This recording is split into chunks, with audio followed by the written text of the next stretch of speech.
મિત્રો, હું છું આપનો મિત્ર ગોહિલ ભૈરતસિંહ અને આજે આપની સમક્ષ લઈને આવી ગયો છું દીક્ષા તાલીમ મોડ્યુલ 3 કે જેની તાલીમ હાલ શરૂ છે.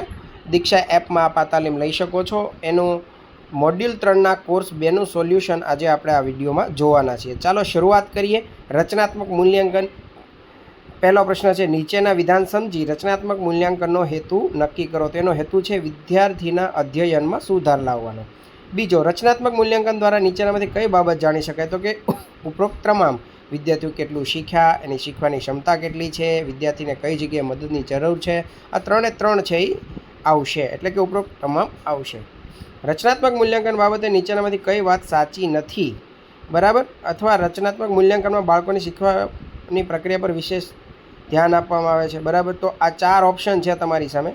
તે વર્ષ દરમિયાન સતત ચાલતી પ્રક્રિયા છે, તે વર્ગખંડ શિક્ષણ કાર્યનો એક ભાગ છે. સી ઓપ્શન જે છે આપણો સાચો છે. રચનાત્મક મૂલ્યાંકનમાં સત્રાંતે વિવિધ અધ્યયન નિષ્પત્તિઓનું પસંદગી કરી બાળકનું મૂલ્યાંકન થાય છે. ત્યારબાદ પત્રક એમાં વધુમાં વધુ કેટલી અધ્યયન નિષ્પત્તિઓનું મૂલ્યાંકન કરી શકાય? તો આપણે જાણીએ છીએ બી ઓપ્શન 20 અધ્યયન નિષ્પત્તિઓનું. શિક્ષક એકમ શીખ્યા બાદ અધ્યયન નિષ્પત્તિ સિદ્ધ થઈ શકે નહીં અંગેની નોંધ કયા પત્રકમાં કરવાની? તો પત્રક એ. પત્રક બી છે વ્યક્તિત્વ વિકાસ પત્રક છે. પત્રક સી છે એ આપણું સર્વાંગી વિકાસ પત્રક છે. ત્યારબાદ રચનાત્મક મૂલ્યાંકન પત્રક સંદર્ભે ક્વેશ્ચન માર્ક રાઇટ માટે નીચેના વિધાનો પૈકી કયો વિકલ્પ વધુ યોગ્ય છે? તો કે બંને વિધાન સાચા છે.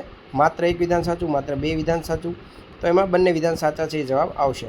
રચનાત્મક મૂલ્યાંકન માટે અધ્યયન નિષ્પત્તિની પસંદગી ક્યારે કરવી વધુ યોગ્ય છે? તો કે શિક્ષણ કાર્યના અંતે. નેક્સ્ટ, સોહને ધોરણ 3ના પરિણામમાં વિષયમાં પત્રક એમાં પ્રથમ સત્રમાં અધ્યયન નિષ્પત્તિમાંથી 12 અધ્યયન નિષ્પત્તિઓ ખરાની નિશાની કરી છે. તો એને કેટલા ગુણ મળવાપાત્ર છે? તો જુઓ, આપણે અધ્યયન નિષ્પત્તિઓ 17 લીધી છે, એમાંથી 12 સિદ્ધ થઈ છે, તો એ 28 ગુણ મળવાપાત્ર થાય છે. જો 20 અધ્યયન નિષ્પત્તિઓ લીધી હોય તો સિદ્ધ કરેલી અધ્યયન નિષ્પત્તિઓ ગુણ્યા 2 આવે. આગળ, વિદ્યાર્થીનું રચનાત્મક મૂલ્યાંકન કરતી વખતે નીચેના પૈકી કઈ બાબતનો સમાવેશ થતો નથી? તો એકમ પસંદગી. નેક્સ્ટ, રચનાત્મક પત્રક એમાં પ્રશ્નાર્થની નિશાની શું દર્શાવે છે? તો કે અધ્યયન નિષ્પત્તિ સિદ્ધ થઈ નથી. તો આ રીતે મિત્રો છે એ 10 પ્રશ્નોના જવાબ તમારી સમક્ષ રાખ્યા છે. આશા છે તમને વિડીયો પસંદ આવશે. નવા વિડીયો સાથે ફરી પાછા મળીશું. ત્યાં સુધી જય હિન્દ, જય ભારત, જય ગુજરાત.